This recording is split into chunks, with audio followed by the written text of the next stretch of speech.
Let us place ourselves to the loving presence of God. In the name of the Father, the Son, and the Holy Spirit. Amen. Let us pray. Eternal Parent God, Creator of all things, Source of every good and perfect gift, you made us and you sustain us. We depend on you. We praise you, O God, for the gift of life. We thank you for making us able to think about life, meaning, and purposes. And most especially, dear Lord, we do glorify you for the love you have created in us. We also give you thanks, dear God, for calling Sising and Grace to be joined to one another in love. May your Holy Spirit empower them to perform and keep the solemn covenant they're about to make, and keep them ever growing in love for one another and for you. We ask this in the name of Jesus Christ, in union with the Holy Spirit, one God, forever and ever. Amen. Scripture readings. Hear some words of eternal truth. Love is patient and kind. Love is not jealous or boastful. It is not arrogant or rude. Love does not insist on its own way. It is not irritable or resentful. It does not rejoice at wrong, but rejoices in the right. Love bears all things, believes all things, hopes in all things, and endures all things. Love is lasting. There is faith, hope, and love, but the greatest of these is love. The Word of God for the people of God. Thanks be to God. Ayan, konti lang naman ako mag-sermon Sising and Grace, no? Mga 3 oras, no? Pag sinisipag, mga 5 hours.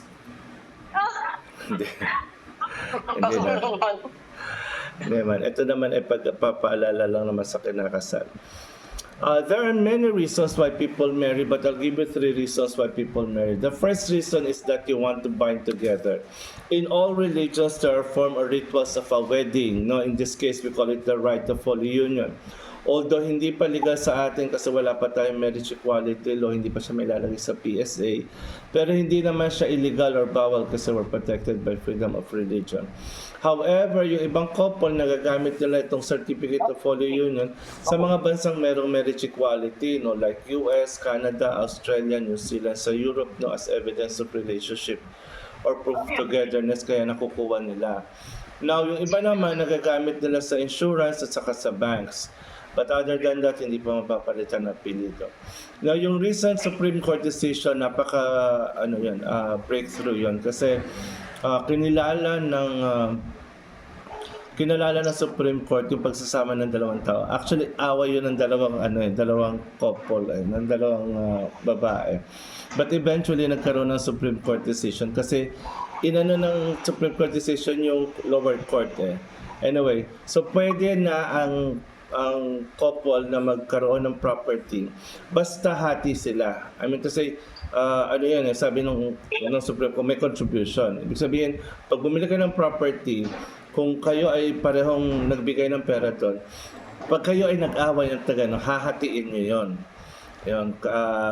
Katulad ng paghahati ng mga straight sa isang property pag kinasal sila legally. Kaya breakthrough yun kasi kahit wala pa tayong marriage equality, yung pagtingin ng Supreme Court ay kinikilala yung pagsasama ng 2 tao. Tapos sabi ni Justice Leonin, hindi tayo abnormal. So, ibig sabihin, normal yung pagsasama, normal yung pag-asawahan. Good news yun. No? But still, we're still asking for marriage equality. The second reason why people marry is you want to present to everybody. That's why witnesses, kaya si Aida importante dito kasi siya ay saksi. Si Jennifer din sana, pero busy naman si Jennifer. Actually, kahit isa naman, ako actually ay automatic witness ninyo ako. No? Kasi magsusumpaan kayo mamaya, no? Susumpain nyo ng isa't isa, di ba, Grace? Sising? Huwag nyo naman sumpain. Ito naman mga to. Magsusumpaan. Iba yung sinusumpa sa sumpaan, ha? Yung sumpaan, yung sumpa, curse yun. Yung sumpaan, pangako. Okay. Third and most important thing why people marry is they're seeking the blessing of God. Diba? Sising and Grace, pwede naman na kayo magsama. Pero iba pa rin yung may basbas mula sa may kapal. Diba? Yung inyong pagsasama. Kahit online ito. Maliit naman na ang mundo. No? Ako bilang isang instrumento ng Panginoon, ng taong simbahan, isang taong simbahan. Ako ay isang pamamaraan lamang na mag-preside, no? Mag-officiate ng inyong kasal. Pero ito actually sumpaan ninyong dalawa. Kaya panghawakan niyo yung sumpaan, yung inyong pangako. Ako nung kinasal ako kay Marlon, hindi ako masyado nakapag-prepare kasi church anniversary namin nun. Pero kasi, di ba, pag nakahiga na tayo, kayo nakakwentuhan kayo, di ba nagpapangakoan na kayo? So sinabi ko lang naman sa kanya yung pangako ko sa kanya.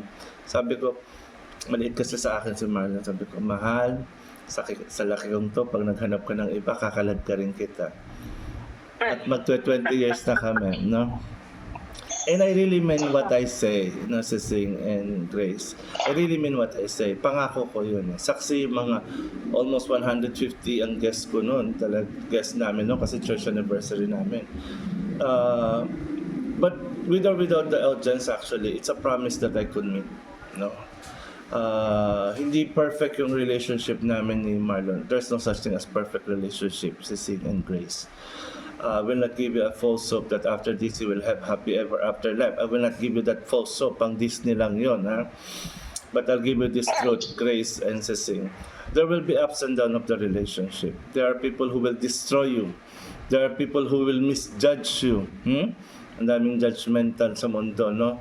Pag nakita kayong masaya, sasabihin nila, nako, walang forever. Maghihiwalay din kayo, mga ganon.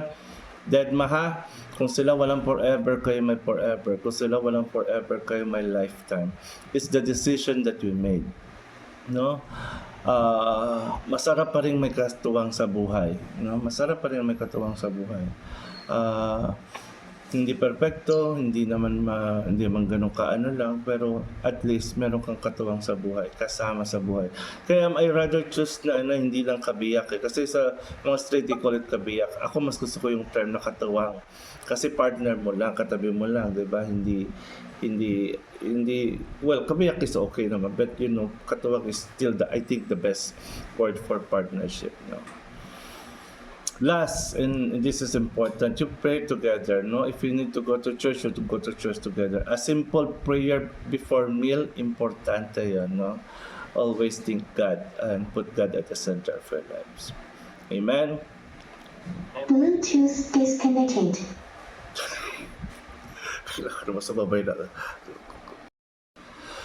Witness, you have gathered here the sight of God to witness the pledge of Sising and Grace to join together in this rite of holy union. By your presence here, Aida, you accept responsibility. Say amen if you could do it. Amen. For helping them and encouraging in the relationship. Say amen. Amen. You are called to rejoice with them in their happiness. Amen. To help them when they have been troubled. Amen. To remember them regularly in your prayers. Amen. And in all things to offer your love and support as a community and family. Can you do this for them? Amen. Ayan. Aida, thank you for standing as witness to them, no. Alam mong malupit at mapanghusga ang lipunan sa kanila, no. You guys as a second parents, actually ninang ka, could give them advices, no, especially on the low moments of their lives as a family. For sure they will have it, Aida. Bantayan mo itong si Sising, mukhang babaero eh. Hindi naman. Hindi naman pa. Okay, sige. Okay. Bantayan natin pagdasal mo sila, Aida. Thank you, Aida. Thank you. Now, naman ang sa couple, sasagutin niyo ako ng I do, tatlong tanong, tatlong I do, pwedeng amen, pwedeng yes, basta you agree sa tanong ko. Sising and Grace, you are here before us with your friend, with this church to affirm your choice that you have made of each other as a life mate. By standing here before us, you affirm that it's your intention to establish a home and create a new family on the foundation of your love. Now, out of a tangled word, you have been drawn together. I ask you not to declare your intention. I'll start with Sising. Sing. Knowing of no reason why you may not be united with Mary Grace, do you find within you a special love for her that convinces you that you want to spend the rest of your lives together? Yes, I do. Do you also find within yourself the courage and conviction to resist the many deaths by which love can die? Yes, I do. Are you willing to love her in her unique fullness and to take the risk and to accept the vulnerability of that love again and again and again? Yes, I do. Yan, ang gusto ko malakas. Grace, knowing of the reason why you may not be united with Sising, do you find within you a special love for him that convinces you that you want to spend the rest of your lives together? Yes, I do. Do you also find within yourself the courage and conviction to resist the many deaths by which love can die? Yes, I do. Are you willing to love him in his unique fullness and to take the risk and to accept the vulnerability of that love again and again and again? Yes, I do. Okay. Man yung pins dahil kinasala ko noon, mararamdaman ko pala. Totoo yan. Okay, ay sorry. Okay, nandito na tayo sa sa reality. Sa exciting moment. Oo. Ang pangako ko lang sa iyo ay ibinigay ko na sa iyo yung yung yung puso ko, ang pagmamahal na walang pagdududa. At mamahalin kita hanggat sa huli ng hininga ko. Ipangako ko sa iyo na magiging totoo at honest ako sa iyo. Papangako ko sa iyo na hanggat kaya ko, ibigay ko sa iyo ang lahat at ipangako ko na pagsisilbihan kita. Gagawin ko kung ano ang makakaya ko. Yun lang ang ikapangako ko sa iyo. At sana kapag sasama natin, nandito pa ako ngayon sa pag-uwi ko, sa pag-uwi muli. Hinihiling ko lang talaga sa Diyos na may yung pagsasama natin, ang marriage natin ay may peace, harmony, joy. Lahat na ng kahilingan na saya sa buhay ng pagsasama. At isa lang ang ihihiling ko sa iyo. Hihirit ko na sana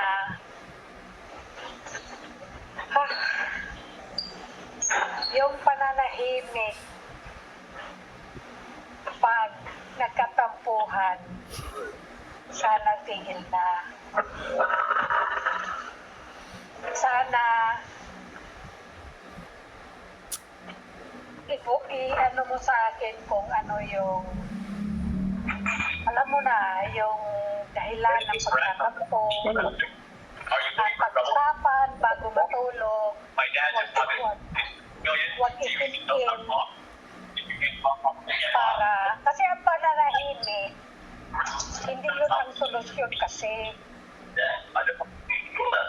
Ay, dapat i-mute yung saya. ang pananahimik ay dahilan ng lalong pag-iingay. Kaya kailangan pag-usapan ang lahat ng bagay.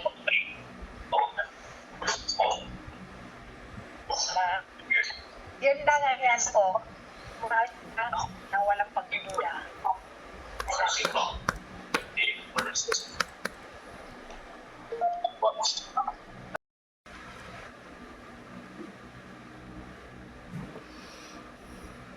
Pagka pinapangako ko sa iyo,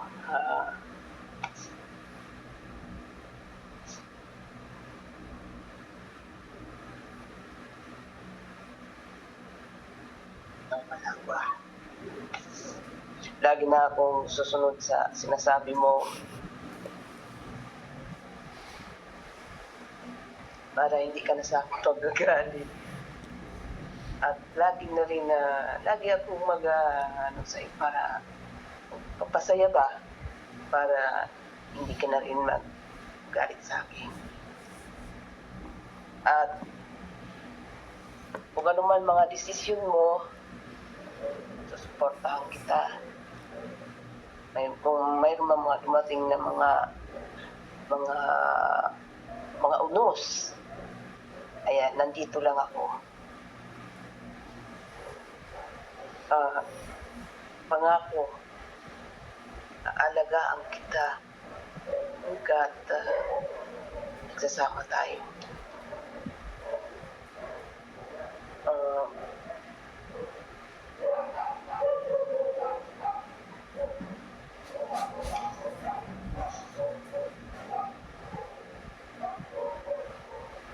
Pinapangako ko rin na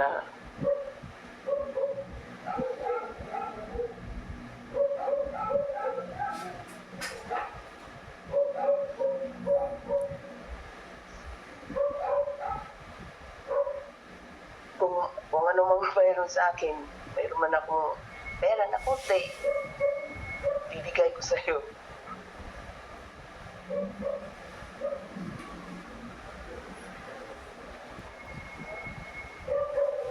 At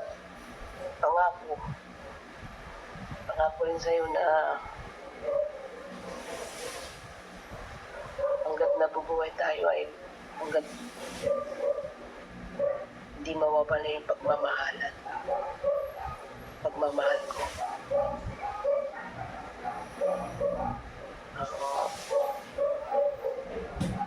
For better, for worse, sickness and health, for riches and poorer, nandito lang ako. I love you.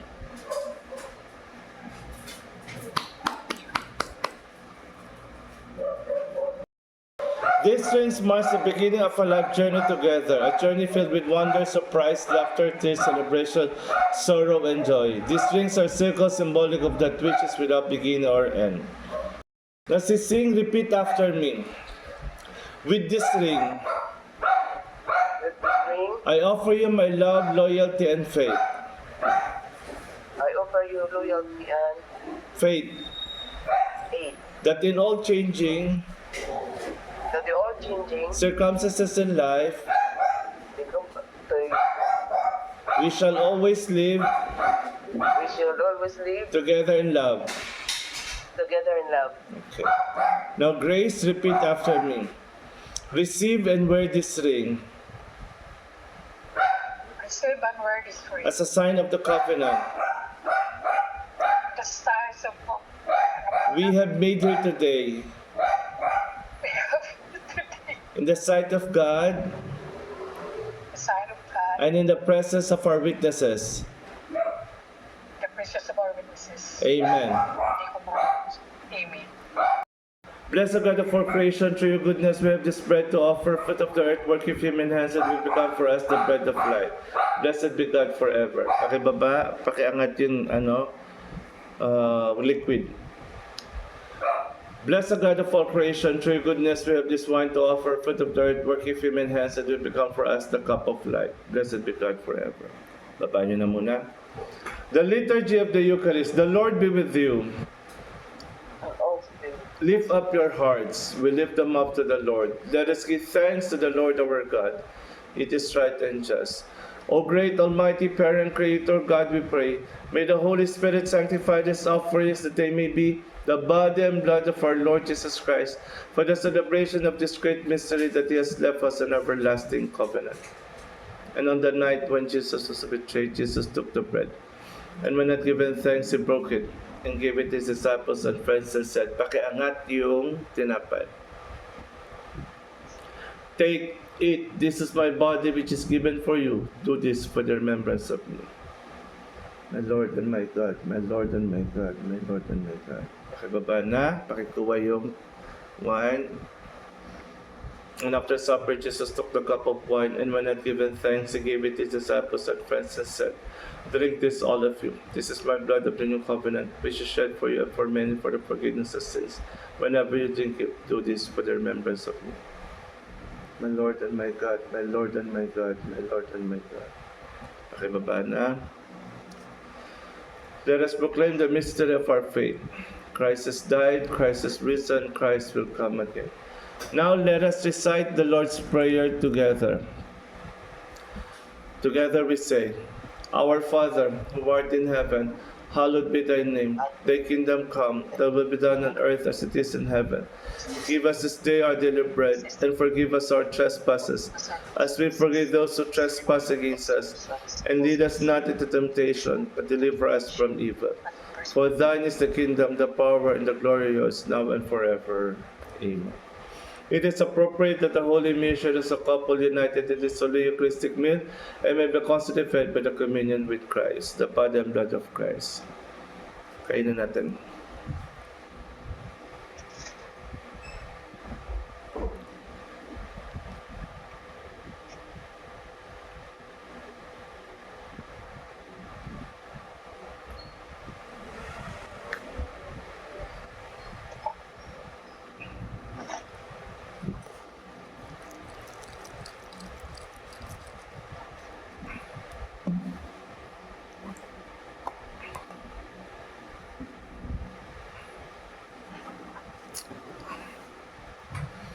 Now we will have the benediction. I would like to close the ceremony with this blessed ceasing in grace. Now you will feel no rain, for each of you will be sheltered to the other. Now you will feel no cold, for each of you will be warm to the other. Now there is no more loneliness, for each of you will be companion to the other.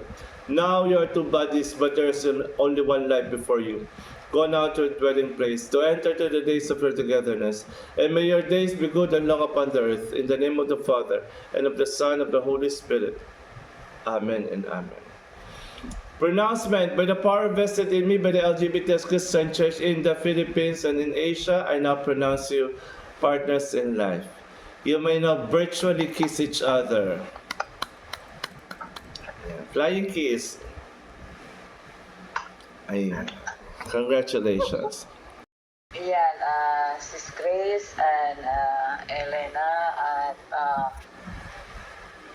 sana ay lagi kayong magmahalan at kung may pagkakaunawaan, kung kayo ay magkasama na at huwag kayong matutulog na hindi kayo nag-uusap at hindi naayos ang problema. Yan ang napaka-importante, yung communication is open. And yung maging honest sa isa't isa at walang mga lihim. Kasi pag meron ng isa hindi in-open up, nararamdaman ng partner yan. So, mas maganda yung open ng ganyan for parties para tuloy-tuloy ang inyong pagsasama, maganda, maayos, may peace of mind, at saka mag-support ng kung ano yung sa bawat isa, kung ano ang desisyon ng isa, pag-usapan, at kung isa ay hindi agree sa isang na plano nyo, mas maganda yung dalawang kayo na nagdi-decide at napag-isipan nyo muna bago mag-decide ng isang bagay. Napaka-importante sa isang mag-asawa yung pag-uunawaan at pagbibigayan, lalo na sa trust, yung trust at avoid yung insult, kung mga salita na hindi maganda at alam mong hindi maganda sabihin, kahit galit ka, ano ka muna, laylo muna sa kung galit ka, bawas muna ng galit saka na kayo mag-usap, pero wag matutulog na hindi nag-usap. Yan lang po. Congratulations sa inyong dalawa. Naiyak ako kanina sa iyong Sis Elena kasi naramdaman ko yung pagmamahal mo kay Sis Grace at hindi ko naiwasan. Kasi nung kinasal ako sa jazz, yung asawa ko, ako umiyak na umiyak. Ako hindi ako umiyak, ngisi lang ako ng ngisi. Siya ang umiiyak na habang niyayakap niya ako. Kaya naramdaman ko yung pagmamahal mo kay Sis Grace, kaya naalala ko nung kinasal ako. Kaya ramdam ko. Ikaw, Sis Grace, congratulations at para sa inyong dalawa. Sana ay maging maayos ang lahat. No problem. Thank you, Ninang Jen. Thank you, Ninang. Thank you. Ninang Aida. Ninang na. Ninang na. Hindi na sis. Wala kang sound. Unmute mo. Mami, unmute mo. Doon sa may camera. Yan. Sa may left side. Yan, go Aida. Ako short lang ang ko, basta alam ko na talagang, kanina rin talagang natouch ako eh. Talagang na ano rin ako eh, na katulad ni Jennifer, parang na ano din ako. Kinilamutan ako, naiyak mo ako.